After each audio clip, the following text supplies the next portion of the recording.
Cantik banget. Dan dia anggun. Dia pakai kemban khas Jawa gitu kayaknya.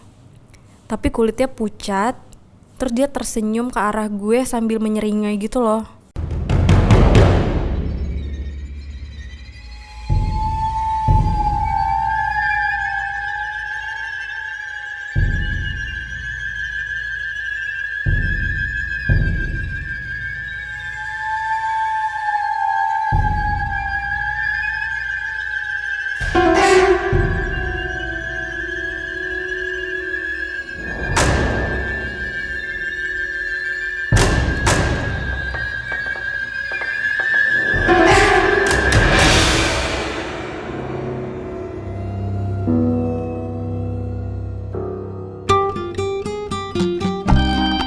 Kalian udah ada rencana apa nih buat rayain Valentine tahun ini? Biasanya kan orang tuh ngerayain Valentine dengan ngedate sama orang yang tersayang ya.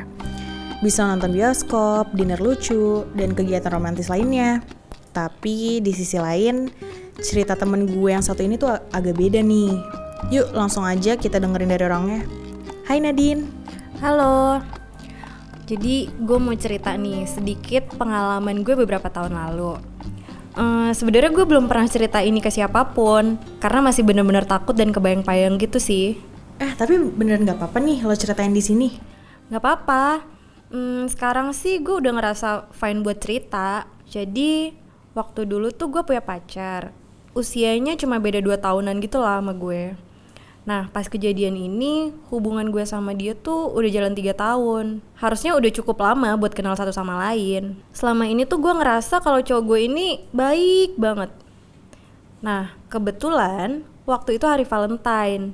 Terus jadi kita ngerencanain lah buat staycation di salah satu villa punya keluarganya dia. Pas dia nunjukin ke gue tempatnya kayak gimana, gue langsung tertarik dong. Villanya tuh kayak villa lama tapi luas, mewah gitu loh.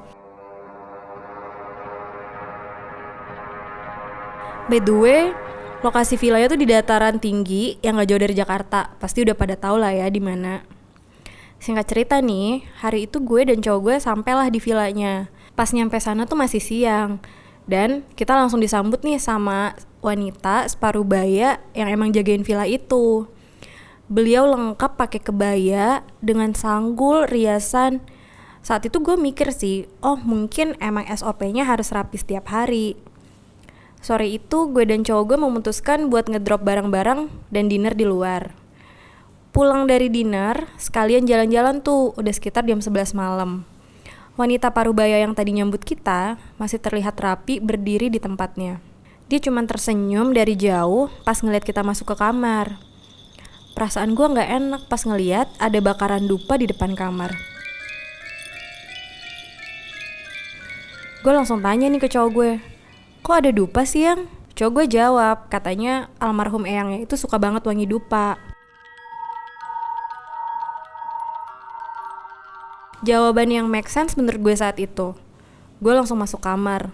Lega banget sih, gak ada apa-apa. Terus udah tengah malam nih, lumayan capek dan ngantuk. Kita akhirnya mutusin buat berendam air hangat sebelum tidur. Kamar mandinya luas dan dindingnya berwarna gelap gitu loh. Tapi ada bathtubnya. Terus ada satu vas bunga dekat wastafel yang isinya bunga sedap malam. Wangi banget. Ngasih kesan mewah tapi misterius gitu loh. Setelah berendam di air hangat, gue ngerasa cukup rileks nih buat tidur. Sebenarnya gue udah ngantuk banget. Tapi entah kenapa malam itu gue kebangun terus. Ditambah gue lagi pengen pipis. Karena emang gue orangnya tuh penakut sih. Ya jadi gue berusaha nahan aja nih. Gue tidur ngadep cowok gue dan membelakangi jendela besar yang mengarah langsung ke halaman villa yang luas dan gelap itu. Gue sempat ngedengar bisikan samar dan tipis banget.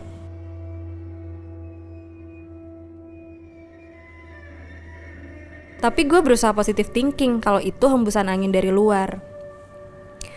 Karena gue udah gak bisa nahan pipis nih, akhirnya gue ke kamar mandi. Dan gue kaget banget ketika ngeliat di dalam bathtub ada sosok perempuan. Cantik banget. Dan dia anggun. Dia pakai kemban khas Jawa gitu kayaknya. Tapi kulitnya pucat. Terus dia tersenyum ke arah gue sambil menyeringai gitu loh.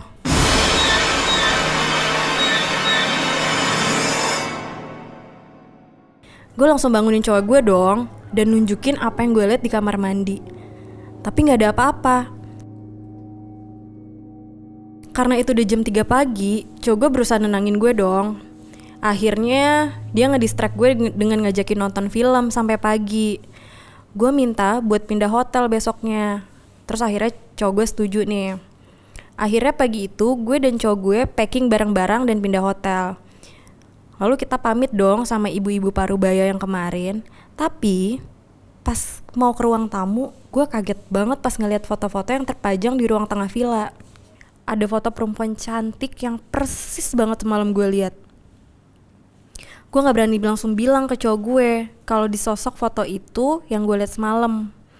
Gue cuma nanya, itu siapa yang? Terus cowok gue jawab, oh itu almarhum eyang aku pas masih muda, cantik ya. Kamar yang semalam kita tempatin itu kamar dia kalau lagi main kesini. Gue langsung shock, merinding gak karuan.